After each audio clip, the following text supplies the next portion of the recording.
लाहौर कलंदर्स की मुसलसल 3 शिकस्त, राशिद खान का लाहौर कलंदर्स में ना होना, शाहीन शाह आफरीदी की इन 3 मैचेस में कप्तानी और लाहौर कलंदर्स का आगे मुस्तकबिल यानी कि प्लेऑफ में वो क्या क्वालिफाई कर पाएंगे। इन तमाम तर मौज़ूआत पर आज इस व्लॉग में आपसे बात करेंगे और शायद शायद कहीं लग रहा है कि राशिद खान का ना होना लाहौर कलंदर्स को बहुत ज़्यादा महंगा जो है वो पड़ चुका है। और इब्तदाई 3 मैचेस हम देखें तो तीनों मैचेस में वाज़ेह तौर पर नज़र आता है कि लाहौर कलंदर्स का बॉलिंग यूनिट स्ट्रगल कर रहा है। कप्तान शाहीन शाह अफरीदी जिनके ऊपर बहुत ज़्यादा रिलाय किया जाता है, अब वो उस तरह की परफॉर्मेंस नहीं दिखा पा रहे। वो इब्तिदा में विकेटें नहीं ले पा रहे जिसके लिए वो उनकी पहचान है, जिसके लिए वो पहचाने जाते हैं, जिसके लिए उनकी एक शोहरत है, उससे अभी तक जो है वो कामयाब नहीं हुए और वो विकेटें लेने में नाकाम रहे हैं। हारिस रऊफ जो कि डेथ ओवर्स में आकर रन्स बचाते थे, आजकल उन्होंने रन्स खाने का ठेका लिया हुआ है और भरपूर अंदाज में उनकी पिटाई लग रही है। एक तरफ वो रन्स खा रहे हैं तो दूसरी तरफ जमान खान भी दबा कर जो है वो रन्स दे रहे हैं और पिछले मैच में तो 4 ओवर में 52 रन्स दे दिए। मतलब जब मैच आप विन करने जा रहे थे, वहाँ ज़मान ने आके मैच ख़त्म करवा दिया। इफ्तिखार के आगे सब कुछ कहानी ख़त्म होगी और लाहौर कलंदर्स तीसरा मैच भी मुसलसल हार गई। पहले मैच की बात करें तो इस्लामाबाद यूनाइटेड के खिलाफ जो मैच था उसमें भी लाहौर कलंदर्स अपनी बॉलिंग की वजह से हारा।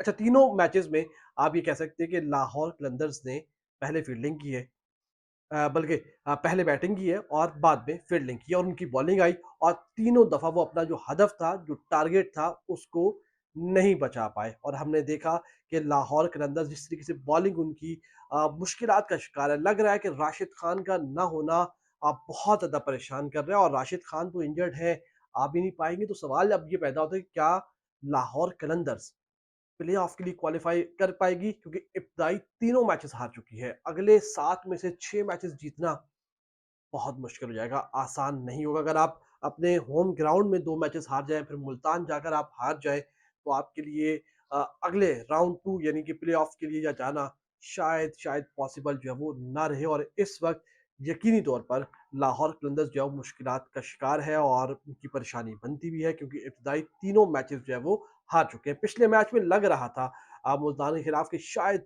लाहौर कलंदर्स जो है पहली विन हासिल करे, लेकिन ज़मान का जो ओवर गया उसके बाद फिर कुछ कहना जो है बनता नहीं है और कुछ बताना जो है वो बनता नहीं है, क्योंकि जिस तरीके से वहाँ उसकी पिटाई हुई है, जिस तरीके से लाहौर जो है वो हारा है, वो सबके सामने है।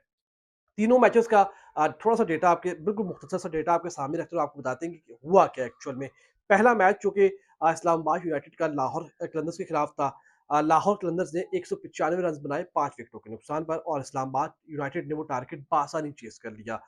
2 विकेटों के नुकसान पर हेल्स, शादाब और आगा सलमान ने पिटाई की। तीनों बॉलर्स की दबाकर पिटाई की और ये इन्होंने 8 विकेट से जो है वो जीता और 10 बॉलें उस वक़्त बाकी थी। दूसरे मैच में जाएँ तो लाहौर कलंदर्स ने पहले बैटिंग करते हुए 187 रन्स बनाए, 7 खिलाड़ी उनके आउट हुए थे।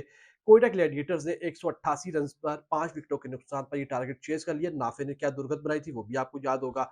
5 बॉल्स उस वक़्त भी रहती थी। तीसरा मैच जो कि गुज़िश्ता रोज़ था मुल्तान और लाहौर का, लाहौर ने पहले बैटिंग करते हुए 166 बनाए 5 विकेटों के नुकसान पर और मुल्तान सुल्तान ने 170 रन्स बनाए 5 विकेटों के नुकसान पर और मैच विन कर लिया। 6 बॉलें यहाँ भी रहती थी, पूरा 1 ओवर बाकी था। शाहीन शाह अफरीदी की पहले मैच में शाहीन, हारिस और जमान, क्योंकि ये मेन 3 बॉलर जिनके ऊपर लाहौर कलंदर्स इस वक़्त डिपेंड कर रही है और इन तीनों की परफॉर्मेंस आपको पिछले तीनों मैचेस की बता दें। शाहीन ने पहले मैच में इस्लामाबाद यूनाइटेड के खिलाफ 4 ओवर में 31 रन दिए, कोई विकेट नहीं ली। जमान ने 3 ओवर्स कराए 33 रन दिए, 1 विकेट ली। हारिस ने 3 ओवर्स कराए 38 रन दिए, कोई विकेट नहीं।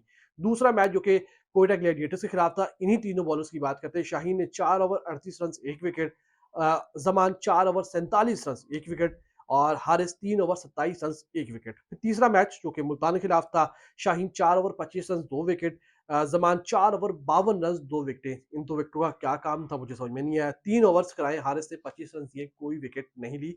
यानी कि हारिस से आप देख रहे हैं कि कोटा भी पूरा नहीं करवाया जा रहा। एक-एक ओवर उनका जो है यहाँ भी उनका बाकी जो है वो रह जाता है और वो खैर दूसरी टीमें मैच विन कर जाती है, कोटा कहाँ से पूरा हो।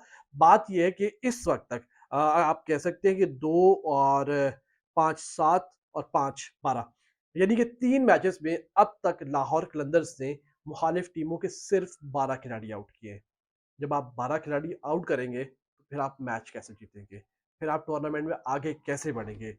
यकीनी तौर पर राशिद खान बहुत बड़ा प्लस पॉइंट था। वो मिड में आके वो जब विकेट लेता था, तो प्रेशर बनता था, उसके साथ-साथ दूसरे बॉलर्स को भी मदद मिलती थी और वो विकेट जो है वो ले जाते थे। लेकिन इस वक़्त राशिद खान का ना होना लाहौर कलंदर्स के साथ-साथ शाहीन की कप्तानी को भी एक्सपोज़ कर रहा है और कलंदर्स के पूरे कॉम्बिनेशन को भी एक्सपोज़ कर रहा है और यकीनी तौर पर लाहौर कलंदर्स इस वक़्त परेशान तो है। देखते हैं कि आने वाले मैचेस में क्या इस परेशानी से वो बाहर निकल पाएँगे या नहीं।